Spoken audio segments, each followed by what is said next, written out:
سلطان صلاح الدین ایوبی کا دور ہے۔ آپ کا ایک سپاہی فلسطین سے واپس آیا اور صلیبی فوج کے متعلق مکمل معلومات دی،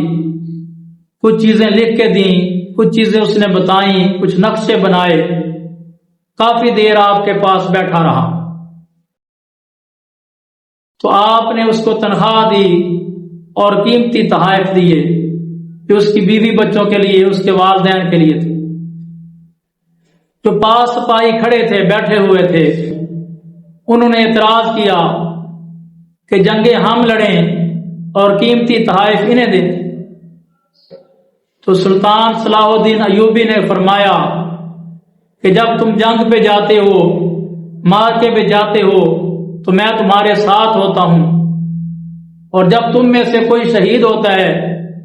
تو اس کو کفن بھی ملتا ہے، اسے قبر بھی نصیب ہوتی ہے، اس کا جنازہ بھی پڑھایا جاتا ہے، اس کو پروٹوکول بھی دیا جاتا ہے، اور تمہیں اس بات کا علم ہے۔ اور یہ میلوں دور دشمن کے پاس ہوتے ہیں، یہ میرے گمنام سپاہی، میرے جاسوس میلوں دور جاتے ہیں اور دشمن کی خبر دیتے ہیں۔ یہ میری آنکھیں ہیں، میرے کان ہیں، جن کے ذریعے میں میلوں دور دشمن کو دیکھتا ہوں، دشمن کو سنتا ہوں۔ اگر یہ وہاں مارے جائیں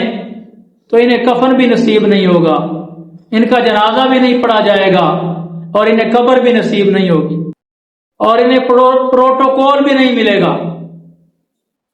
اور یہ اتنا دور جا کر دشمن کے اندر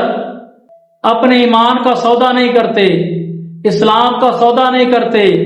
اپنے وطن کا سودا نہیں کرتے، بلکہ یہ ایمانداری کے ساتھ دشمن کے اندر رہ کے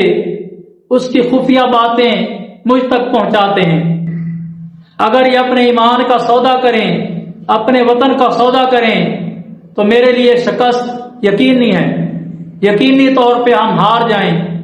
لیکن یہ وہاں جا کے اپنی جان ہتھیلی پہ رکھ کر محمد عربی کے دین کے جھنڈے کو لہراتے ہیں، اور ہر وقت دشمن کی آنکھوں میں رہ کے، دشمن کے ملک میں رہ کے اپنے اسلام کو، اپنے ایمان کو بچاتے ہیں، اور اسلام کی بقا کے لیے اور اپنے وطن کی بقا کے لیے اپنی جان کو ہتھیلی پر رکھتے ہیں، اور یہ تم سے زیادہ انعام کے مستحق ہیں، زیادہ حقدار ہیں۔